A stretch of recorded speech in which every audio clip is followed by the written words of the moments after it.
E hoje eu quero falar sobre um assunto que muitos têm até medo de falar sobre isso, que é se Jesus ele expõe ou não expõe aquilo que nos traz vergonha.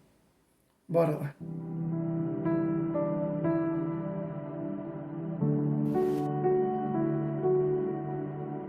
Graças a Deus, queridos, bem-vindos ao Devocional Pregai.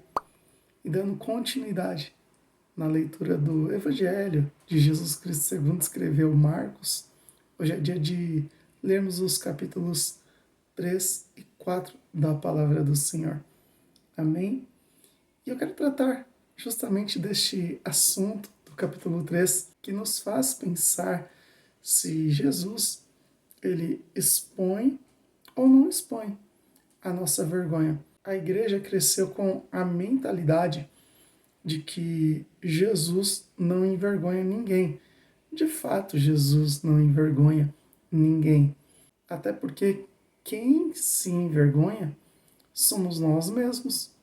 Quando isso acontece, pastor Everton? Quando cometemos um pecado, quando cometemos algum delito, e isso é exposto.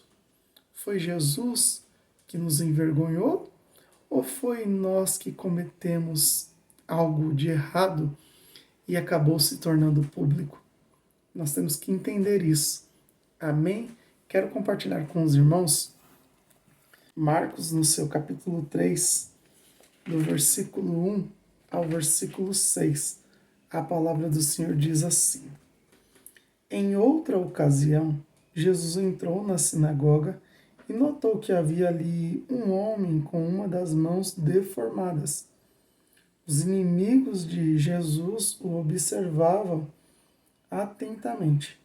Se ele curasse a mão do homem, planejavam acusá-lo, pois era sábado. Jesus disse ao homem com a mão deformada: Venha e fique diante de todos. Em seguida, voltou-se para seus críticos e perguntou: O que a lei permite fazer no sábado? O bem ou o mal?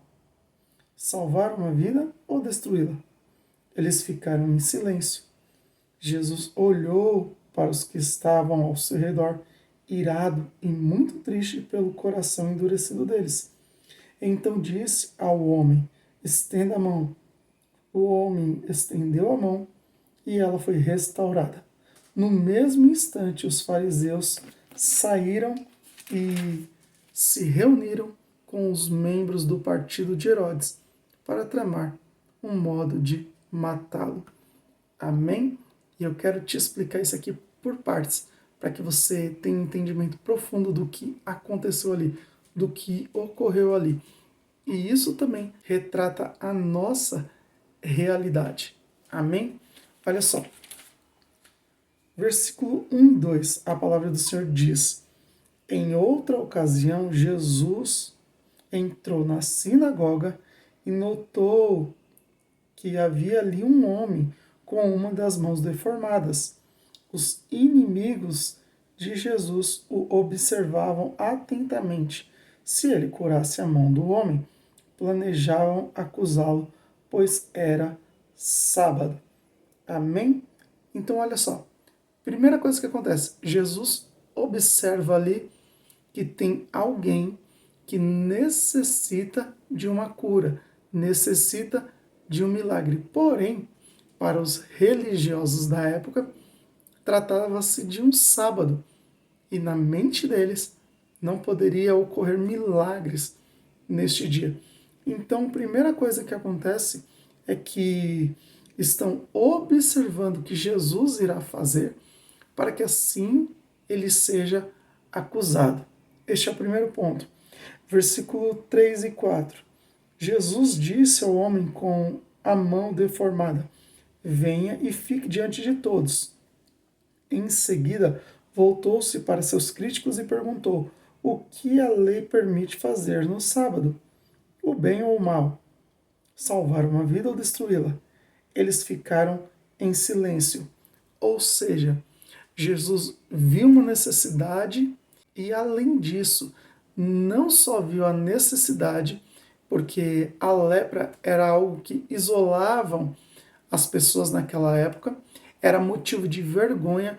Ele não só observou, mas ele expôs aquela doença, aquilo que causava vergonha para aquele homem com a mão deformada ou a mão mirrada, a mão com lepra, aquele leproso. Jesus pega aquele homem, traz aquele homem e coloca este homem no meio deles para que todos pudessem observar aquele homem. Ou seja, aquilo que era vergonha para aquele homem naquele momento estava sendo exposto. Mas por quê? Porque às vezes coisas precisam ser expostas para que assim possam ser tratadas. Amém? Vamos entender a continuidade do que aconteceu ali. Versículo 5, a palavra do Senhor diz: Jesus olhou para os que estavam ao seu redor, irado e muito triste pelo coração endurecido deles. Então disse ao homem: estenda a mão. O homem estendeu a mão e ela foi restaurada. Amém? Olha só, primeiro Jesus, ele se ira por não se alegrarem com a bênção que aquele homem iria receber. Só que mesmo Jesus irado com essa parte que não estava se alegrando com a bênção que aquele homem iria receber, Jesus foi lá e curou. Então o que ocorre?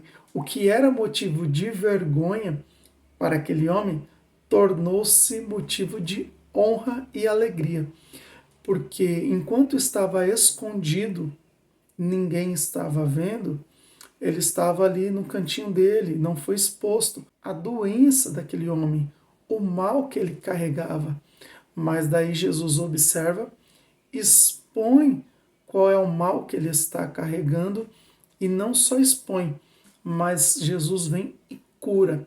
Sendo assim, no lugar da vergonha, Jesus trouxe honra para aquele homem, até porque ele foi curado pelo próprio Jesus. Já no versículo 6, a palavra do Senhor diz: no mesmo instante, os fariseus saíram e se reuniram com os membros do partido de Herodes para tramar um modo de matá-lo. Então, olha só o que acontece. Aqui agora trata-se da inveja e da religiosidade.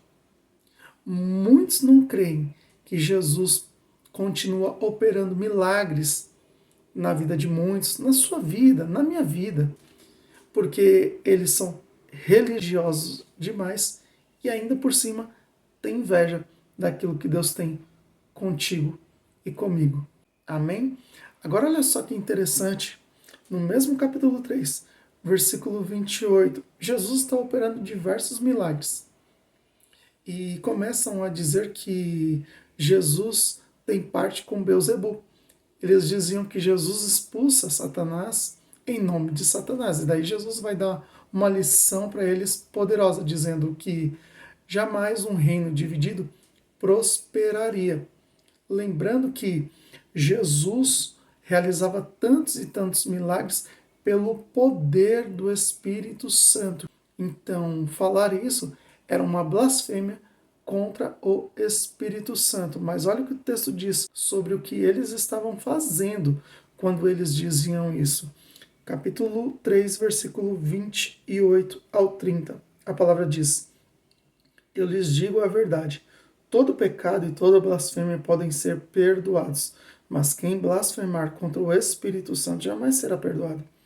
Esse é um pecado com consequências eternas. Ele disse isso porque afirmavam estar possuído por um espírito impuro. Amém? É só lembrarmos que o Espírito Santo, ele é santo, ou seja, ele é puro. E aqui estavam afirmando, os fariseus afirmavam que Jesus expulsava demônios através de um espírito impuro.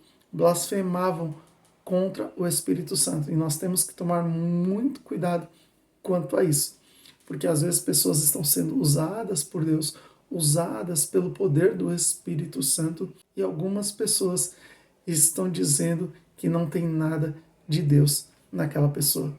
muito cuidado quando você for falar de alguém, porque você pode, sem querer, estar blasfemando contra o Espírito Santo e isso tem consequências eternas.